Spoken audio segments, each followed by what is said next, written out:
Good morning आप सबको। आदाब मेरी तरफ से। हम लोगों ने शुरू के 3 लेक्चर्स में क्या पढ़ा था? कंपनी का इवोल्यूशन कैसे हुआ, कंपनी के पास कितने सोर्सेस हैं, कंपनी जिस रुपये पैसा इकट्ठा करती है उसको हम फाइनेंस कैपिटल जो भी कहते हैं, हमने बहुत सारे बेसिक फंडे पढ़े उसके। आज मैं आपको पढ़ाने वाला हूँ कि जब company source of capital choose करती है बच्चों, तो वो उन कैपिटल में क्या क्या दिखती है। क्योंकि देखिए, आप आंख बंद करके कोई भी कैपिटल इशू नहीं कर सकते, है ना। आपको पता होना चाहिए उसके बेनिफिट्स क्या है, उसके डिसएडवांटेजेस क्या है। तो आज हम वो स्टार्ट करेंगे। ठीक है बच्चों, स्टार्ट। Good morning. तो आज हम लोग पढ़ने वाले हैं कि जब कंपनी स्टैब्लिश होती है, इनकॉर्पोरेट होती है, तो उसके प्रमोटर जब पैसा लगाते हैं, और जब पैसा लगाने के बाद में और पैसे की जरूरत पड़ती है, क्योंकि आप पूरा पैसा तो लगा नहीं सकते कंपनी चालू करने के लिए। ठीक है, आपको कोई ना कोई सोर्स तो चूज करना पड़ेगा, आपके पास उतना पैसा होता भी नहीं है। ठीक है, तो वो जो डिफरेंट सोर्सेस हैं उसको हम डिटेलिंग में रोज पढ़ना स्टार्ट करेंगे। एक लेक्चर एक सोर्स पे होगा बेसिकली। ठीक है, क्योंकि हमें पता होना चाहिए कि अगर हम फ्यूचर में कोई कंपनी स्टैब्लिश करते हैं तो कौन सा सोर्स हमारे लिए कब और कितने वक्त के लिए बेनिफिशियल होगा, ये पता होना बहुत ज्यादा जरूरी है। ठीक है, समझ में आया मैंने क्या बोला आपको? तो स्टार्ट करते हैं आज पढ़ना, है ना, टाइम वेस्ट किए बिना। सबसे पहले हम लोग पढ़ रहे हैं कि विच सोर्स कंपनी कैन चूज। तो पहले डिपेंड करता है कि कंपनी कौन सी है। चलो, कंपनी कौन सा सोर्स चूज कर रही है वो तो अलग इशू है, पहले हमको ये देखना है कंपनी कौन सी है। तो कंपनी कौन सी, सब पब्लिक कंपनी हो सकती है, प्राइवेट कंपनी हो सकती है, और भी different different types of companies होती है। बेसिकली हम लोग 2 कंपनियां पढ़ते हैं, पब्लिक या प्राइवेट। तो हम लोग ऐसा अज्यूम नहीं करते, मैं आपको ऐसा बता देता हूं कि ये पब्लिक कंपनी है, क्योंकि प्राइवेट कंपनी के जो सोर्स ऑफ कैपिटल होते हैं वो थोड़े लिमिटेड होते हैं as compare to public company. ठीक है, पब्लिक कंपनी के जो सोर्स ऑफ कैपिटल है, आप अज्यूम कर लीजिए कि ये पब्लिक कंपनी है और हम लोग स्टार्ट कर रहे हैं अपना। तो मान लीजिए विच source company can choose.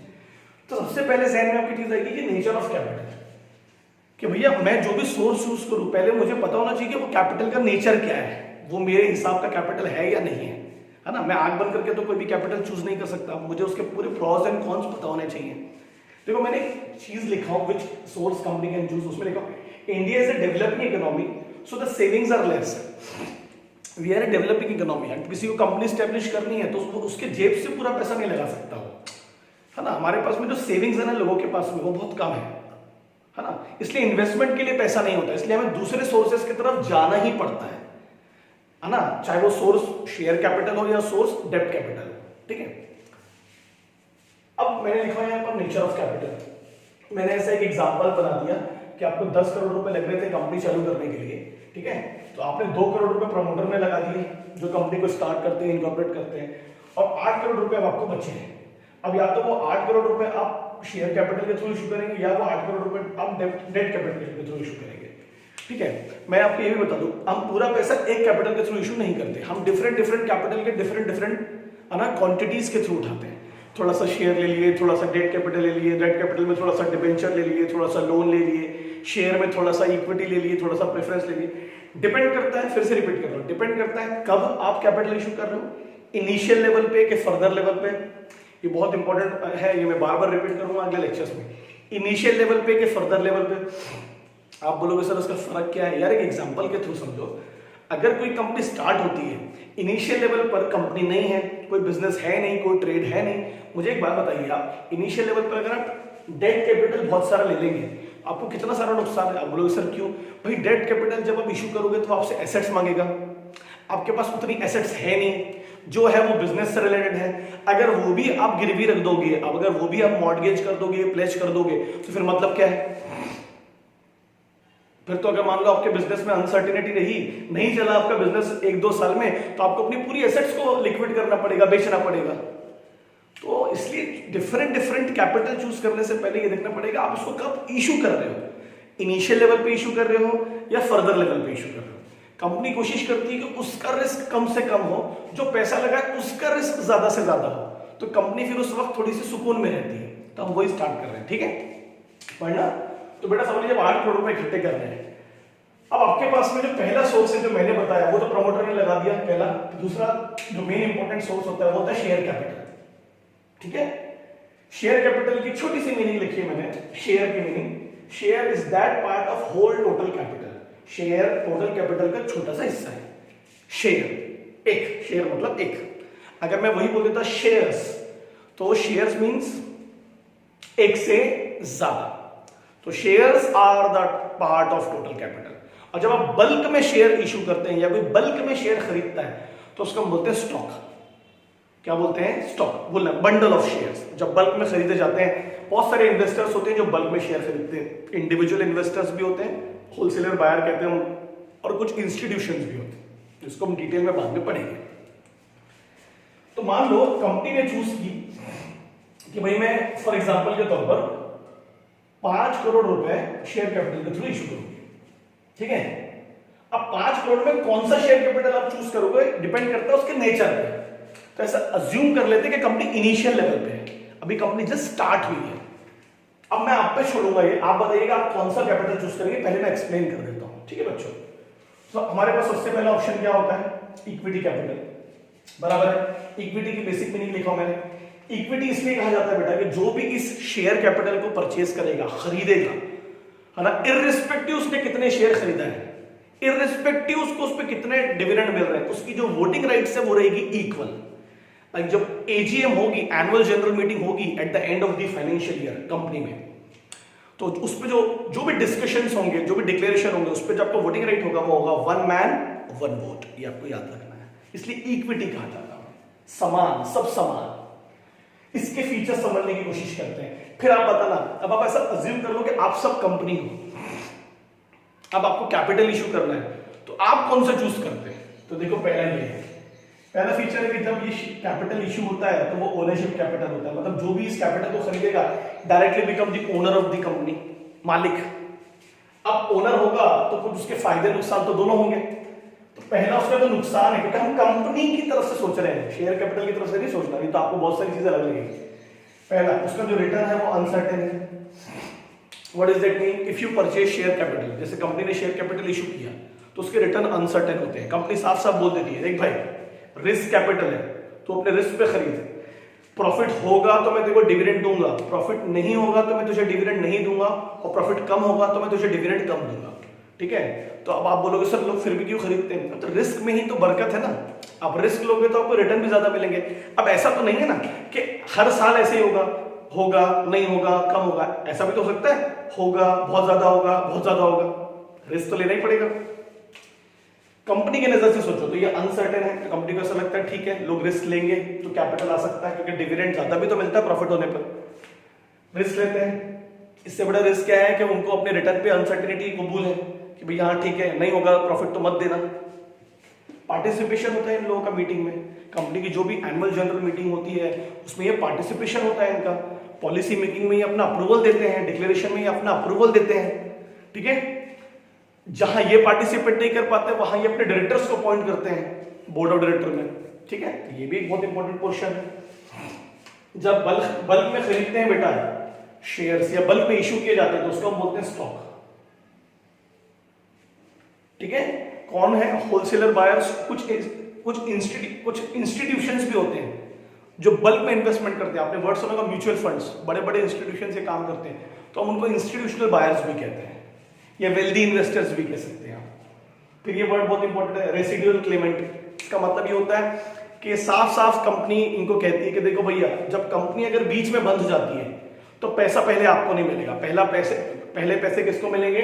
Debt capital को, उसके बाद बचेगा तो आपको मिलेगा रेसिड्यू, बचेगा तो आपको मिलेगा, नहीं बचेगा तो नहीं मिलेगा। आप लोग सर फिर भी हम लोग क्यों खरीद रहे हैं इसको? तो कंपनी रोज थोड़ी ना बंद होती है, लॉजिक समझो ना।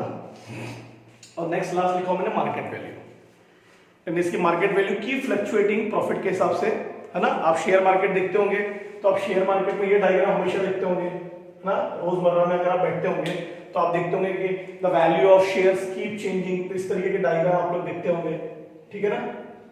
तो ये कंपनी के प्रॉफिट पे होता है, कंपनी की सेल्स पे होता है जो रोजमर्रा में। तो ये जो वैल्यूज है ये इसी वैल्यू के आधार पर इक्विटी शेयर को डिविडेंड दिया जाता है। चारों क्वार्टर में वैल्यू देखी जाती है साल भर, उसके आधार पर। अब ये वैल्यू इंपॉर्टेंट क्यों है? क्योंकि सर ये शेयर्स ट्रेडेड है, मतलब इन शेयर्स को आप बेच सकते हो खरीदने के बाद में, है ना। क्या है? ये शेयर्स ट्रेडेड है, ट्रेड किए जाते हैं इन शेयर्स पे, इनको बेचो और खरीदा जाता है, तो इसलिए इनकी वैल्यू जानना बहुत ज्यादा जरूरी है। फायदा तो कंपनी को ही होगा, जिस कंपनी के शेयर ज्यादा ट्रेड होंगे मतलब उसकी मार्केट वैल्यू क्या होगी? बढ़ी। तो उसी कंपनी की शेयर ज्यादा ट्रेड होंगे जिसको प्रॉफिट होगा, जो ज्यादा डिविडेंड देगा, तो अगर ज्यादा डिविडेंड आपको मिल रहा है, डेफिनेटली आप उस शेयर्स को ज्यादा पैसों में बेचने की कोशिश करोगे। तो ये ट्रेडेड है, इनको ट्रेड किया जाता है कहां पर? शेयर मार्केट में।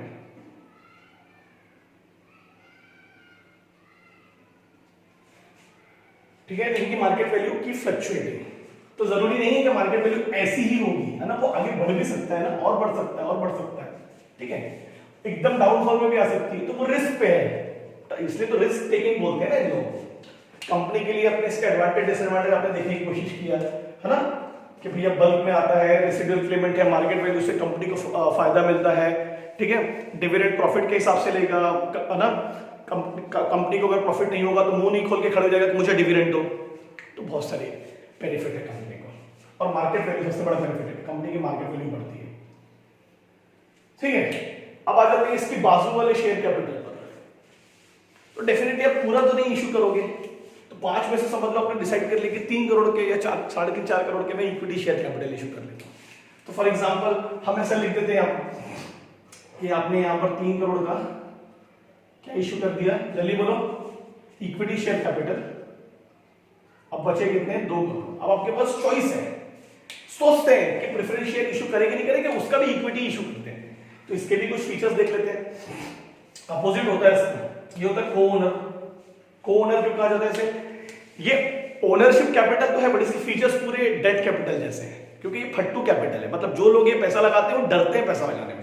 तो कंपनी ऐसे लोगों को भी एक्सपेक्ट करती है कि जो लोग रिस्क ना लें बट कंपनी में पैसा तो लगाएं, तो उनके लिए कुछ ऐसे फीचर्स बनाओ कि वो बिना डरे पैसा लगा दें कंपनी में। जिनके पास फिक्स इनकम होती है ना, वो लोग होते हैं जो डरते हैं पैसा लगाने में। पहले तो एक को ओनर है, नाम में ओनरशिप है, बट इनको ऐसे बेनिफिट्स नहीं है। इनके जो रिटर्न है वो सर्टेन है, इन्हें प्रॉफिट हो यानी कम हो या ज्यादा हो, आपको इनको डिविडेंड देना पड़ेगा। कंपनी की नजर से सोचना, इनिशियल लेवल पे ऐसा चलेगा क्या? अब इनिशियल लेवल पे अगर आप ऐसा कैपिटल इशू कर दोगे जो सर्टेन रिटर्न एक्सपेक्ट कर रहा है, तो फिर तो कंपनी के लगने वाला है, सर्टेन है, सेफ कैपिटल है।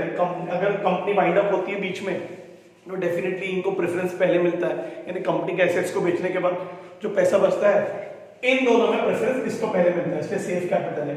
कंपनी इसके लिए रिजर्व बना के रखती है, जब मैच्योरिटी डेट आती है तो उसके लिए रिजर्व बना के रखती है कि अगर उस वक्त पैसा नहीं रहा तो इनके रिजर्व से पैसे दे देंगे। वो मैं डिटेल में आपको बाद में पढ़ाऊंगा। ठीक है, इनका कोई पार्टिसिपेशन नहीं होता बेटा, मीटिंग्स में कोई पार्टिसिपेशन नहीं है। कंपनी जब वाइंड अप होगी तो पहला क्लेमेंट होते हैं, पहले मुंह खोल के खड़े हो जाते हैं हमें पैसे दो। और इनकी जो मार्केट वैल्यू वो क्या है? फिक्स है। इनकी मार्केट वैल्यू इसलिए फिक्स है क्योंकि इनके रिटर्न सर्टेन है, और रिटर्न फिक्स भी है, लाइक डिविडेंड इनको फिक्स मिलता है। तो जिसके रिटर्न ही फिक्स है तो उसको कोई मार्केट वैल्यू क्यों बढ़ेगी उसकी? कोई इसको क्यों खरीदेगा, क्यों उसका ट्रेडिंग करेगा?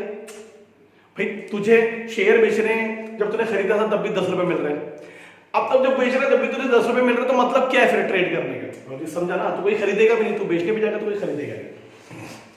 ठीक है, बराबर है? बराबर है कि नहीं बराबर है? तो ये इसके फीचर से, इसके फीचर से। अब तुम चूज कर लो, अगर इनिशियल लेवल पे तुम कंपनी होते तो तुम क्या चूज करते? लॉजिक समझ रहा है?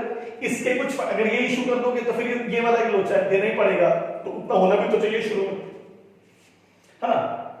बहुत सारे एडवांटेज डिसएडवांटेज है, लॉजिक समझ रहा है? ओनरशिप कैपिटल है तो कंपनी को डर लगेगा अगर यही पूरा इशू करिए तो ओनरशिप हो जाएगी।